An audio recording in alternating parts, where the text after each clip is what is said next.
आप सभी भाई राम राम। मैं अर्जुन सुखपाल आप सभी को स्वागत करूं आपका अपना YouTube channel GK by Arjun Sukhpal में।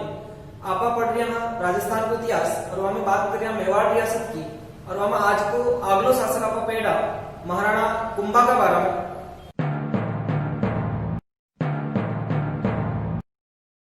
शासक का नाम है महाराणा कुंभा।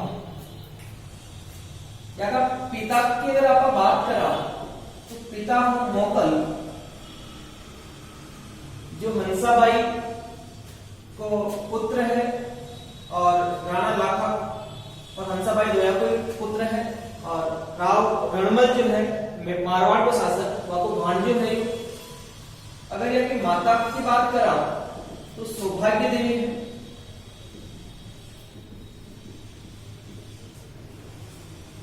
आगे अगर आप बात करा तो महाराणा कुंभा की काफी उपाधियां हैं जो अपन ध्यान में रखनी।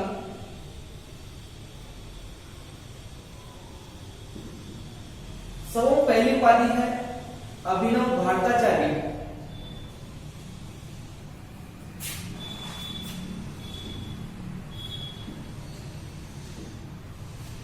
एक और उपाधि की अगर बात करा तो वह है राणा रासो। एक और उपाधि है हिंदू सुल्तान। एक और उपाधि है खाल गुरु। ये चार इंपोर्टेंट उपाधियां हैं। या बाद कुछ अन्य उपाधियां भी है जिनमें नाम है छाप गुरु, महाराजा, महाराजा धीराज,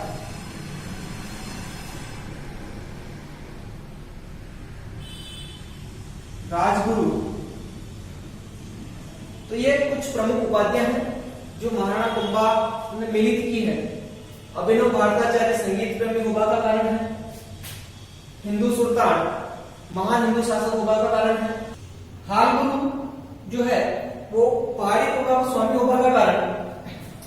इसके अलावा कुछ और उपाधियां भी हैं जो अपन ध्यान में रखते हैं। जैसे राणा रासो है, ये उपाधि कहाँ मिली है तो योग साहित्य कला को आश्रय जाता है। महाराणा कुंभा को स्थापत्य कला और साहित्य कला में बहुत बड़ो योगदान है मेवाड़ इतिहास का मायने। बाकी पूरी क्लास आप अलग देखना। इसके अलावा कुछ और उपाधियां भी हैं जो अपन ध्यान में रखें। टोडरमल की उपाधि भी मिली है। एक उपाधि है परम गुरु। तो ये कुछ उपाधियां हैं जो अपन ध्यान में रखें। आगे अगर बात करा तो महाराणा कुंभा को संरक्षक कौन हो?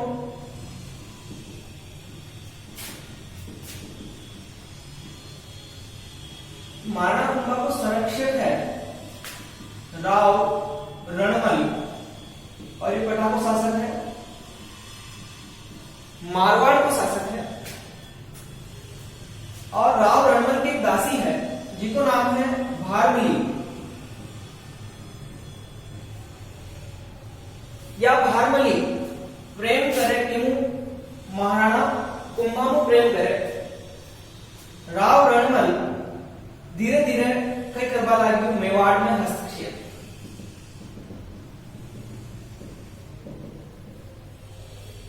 राव रणमल का धीरे धीरे मेवाड़ में हस्तक्षेप प्रारंभ हो जाता है। और इसने क्या किया कि जो सिसोदिया सरदार थे सेना में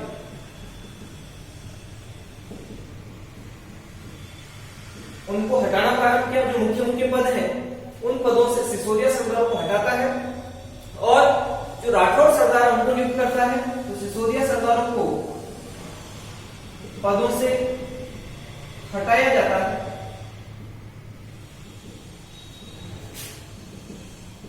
और उनके स्थान पर राठौड़ सरदारों को नियुक्त किया जाता है। और इस बात से जो सिसोदिया सरदार हैं वो नाराज हो जाते हैं और नाराज होकर कहां जाते हैं? अपने जो कुंवर चुंडा सिसोदिया है जो मालवा चला गया था मेवाड़ छोड़कर, उसे मनाने के लिए जाते हैं। और सारा वाक्य बताते हैं क्या हो रहा मेवाड़ पर।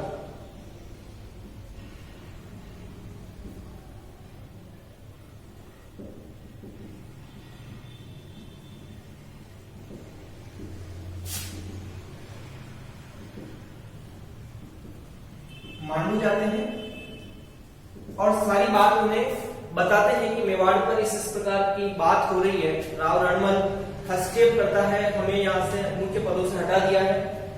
राव जो चुंडा सिसोदिया है ये मेवाड़ आता है और महाराणा कुंभा से मुलाकात करता है।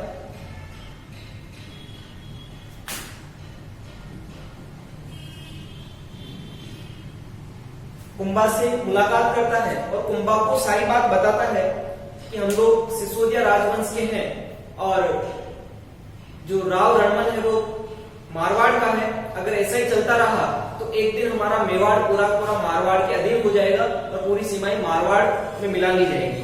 तो इस प्रकार हमें मेवाड़ की अगर रक्षा करनी है तो कुछ उपाय करना होगा। तो चुंडा सिसोदिया और महाराणा कुंभा दोनों ने मिलकर बारमली की सहायता से एक योजना बनाई जिसके तहत राव रणमल की हत्या की जानी थी। तो बारमली को, जो कि किसकी दासी है, राव रणमल की दासी है, इसे एक पेय पदार्थ में विसेला या जहर मिलाकर बारमली को दिया और इसने रणमल को पिला दिया, जिससे रणमल की मृत्यु हो जाती है। कुछ जगह ऐसा भी मिलता है कि इन्होंने रात में सोते समय रणमल पर तलवारों से वार किया और उसे मार दिया। तो कुल मिलाकर इन दोनों के द्वारा और बारमली की सहायता से राव रणमल की चित्तौड़गढ़ दुर्ग के अंदर क्या हो जाती है, हत्या हो जाती है। और जब राव रणमल की हत्या होती है तो राव रणमल का एक पुत्र है जिसका नाम है राव जोधा। राव जोधा, ये जोधा भी यहीं पर होता है। तो राठौड़ सरदारों ने मेवाड़ी में या मारवाड़ी में कुछ कहा कि भाग सके तो भाग जोधा थारो रणमल मालू जाए। तो ये बात सुनकर राव जोधा मेवाड़ से भागता है और मेवाड़ से भागकर एक जगह आती है मंडोर, और मंडोर के निकट एक गांव है जिसका नाम है काहुनी। काहुनी गांव, इस गांव में आके छुप जाता है। इधर महाराणा कुंभा और चुंडा सिसोदिया की सेना राव जोधा का पीछा करते हुए कहां पहुंच जाती है, मंडोर पहुंच जाती है। और मंडोर दुर्ग पर किसका अधिकार हो जाता है, मेवाड़ के महाराणा कुंभा और चुंडा सिसोदिया इस पर अधिकार कर लेते हैं। कुछ समय तक चुंडा सिसोदिया मेवाड़ पर अधिकार रखता है और उसके बाद वो किलेदार जो व्यक्ति है उसे नियुक्त करके वापस मेवाड़ आ जाता है। और उस व्यक्ति का जो नाम है आपको ध्यान में रखना है, वो है अहाला हिंगोड़ा। अहाला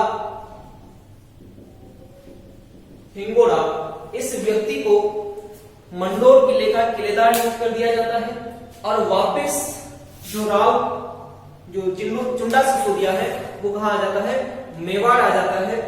और लगभग 15 वर्षों के संघर्ष के बाद राव जोधा पुनः इस पर अधिकार करता है, मंडोर पर अधिकार कर लेता है। और इसके बाद लगातार कभी मेवाड़ से आक्रमण मारवाड़ पर, कभी मारवाड़ से आक्रमण मेवाड़ पर होते हैं। लगातार आक्रमण चलते रहते हैं और इसी के बाद मेवाड़ मारवाड़ संघर्ष भी प्रारंभ होता है।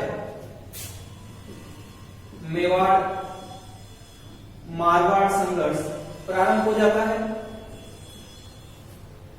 और काफी बार एक दूसरे राज्य को हानि होती है आपसी आक्रमणों के कारण। इसको अगर हम समझे तो जैसे ये हमारा मेवाड़ है और मेवाड़ के इधर पास में है, एक तरफ हो गया मेवाड़ और एक तरफ हो गया मारवाड़। मेवाड़ का शासक है महाराणा कुंभा और इधर शासक है राव जोधा। महाराणा कुंभा की दादी का नाम है हंसाबाई और ये हंसाबाई राव जोधा की एक तरह से क्या लगती है, बुआजी लगती है। कभी आक्रमण मेवाड़ से मारवाड़ की तरफ, कभी मारवाड़ से आक्रमण मेवाड़ की तरफ होते हैं। इस प्रकार से लगातार आक्रमण होते जाते हैं। तो हंसाबाई को ये चीज पसंद नहीं आई कि आपसी परिवार है और परिवारों में इस प्रकार से झगड़ा हो रहा है। तो हंसाबाई की मध्यस्थता के कारण इनके बीच एक संधि होती है जिसे आंवल बावल की संधि कहा जाता है। आवल बावल की संधि। और ये संधि कौन करवाती है? हंसाबाई करवाती है। और ये संधि किन किन के मध्य होती है? मेवाड़ के शासक महाराणा कुंभा और मारवाड़ के शासक राव जोधा के मध्य ये संधि की जाती है। अब इस संधि की शर्तें क्या थी? इस संधि की शर्तें ये थी, पहली शर्त यह है कि मारवाड़ का जो शासक है राव जोधा, उसकी ज्येष्ठ पुत्री का विवाह मेवाड़ के शासक महाराणा कुंभा के ज्येष्ठ पुत्र रायमल के साथ किया जाए, पहली शर्त। और इस शर्त के साथ एक दूसरी शर्त और है कि जो संधि की गई, एक जगह है सोजत, जहां की मेहंदी काफी फेमस है, सोजत की मेहंदी, उस सोजत गांव को ध्यान में रखते हुए मेवाड़ और मारवाड़ की सीमा निर्धारित की गई। तो हंसाबाई ने कहा कि जो बबूल का पेड़ है, उस बबूल के पेड़ तक जो सीमा है वो मारवाड़ की होगी, और एक आंवले का पेड़ है और आंवले के पेड़ तक की सीमा किसकी होगी? मेवाड़ की होगी। इस प्रकार से दोनों ही राज्यों की, दोनों ही रियासतों की सीमा का निर्धारण हुआ है। बबूल के पेड़ की तक की जो सीमा है वो मारवाड़ की है और आंवले के पेड़ तक की जो सीमा है वो मेवाड़ की होगी। और इसी संधि को किस नाम से जाना जाता है? आवल बावल की संधि कहा जाता है। और ये किसकी मध्यस्थता के कारण हुई है? तो हंसाबाई की मध्यस्थता के कारण ये संधि मेवाड़ के महाराणा कुंभा और जोधपुर के या मारवाड़ के शासक राव जोधा के बीच में ये संधि हुई थी। अभी हम लोगों ने महाराणा कुंभा का केवल एक सामान्य परिचय देखा है। अभी और इसके बारे में काफी सारी चीजें हमें पढ़नी है। अगली क्लास में हम लोग इसके प्रमुख सैनिक अभियानों के बारे में अध्ययन करेंगे। फिर और अगर समय बचेगा उस क्लास में तो हम डिस्कस करेंगे उसकी स्थापत्य और साहित्य के बारे में। लेकिन अगर क्लास लंबी होती तो हम लोग उसको एक और पार्ट के साथ हम इसको कंप्लीट करेंगे।